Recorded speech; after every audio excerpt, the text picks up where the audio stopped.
Hi everyone, my name is Lauren Tucker. It's September 20th, 2019. I'm gonna apologize now. I'm a little congested. I'm getting over a cold, so please bear with me. I'm recording to you guys from Massachusetts. I was born and raised in Massachusetts. I am a critical care nurse. I have been working in a general ICU for just over 4 years now. I work in the witch city of Salem, which is definitely interesting at times, to say it the least. I thoroughly enjoy it. It's very challenging. I learn something new every day. It's really a great area to work in as a nurse, as far as growth is concerned.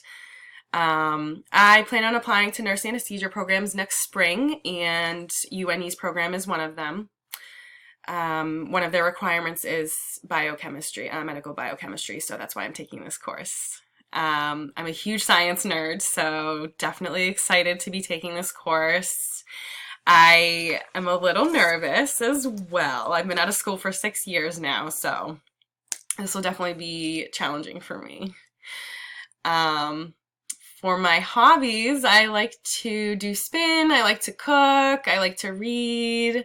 I love spending time with my family, of course. I'm very close with them, especially my 9-month-old nephew, whom I adore. Recently, I have also restored my faith in Christianity. I've been on the search for a church that I identify with. I live by the ocean, and I love living by the ocean. I can't imagine not living by the ocean. I work overnights, so if anyone sees me on Blackboard posting at odd hours of the night, that is why. I'm really excited to see everyone's videos. It's really cool to get to know everybody from a virtual standpoint in this way. I've never taken a class like this before, so I'm really excited. Thank you for having me.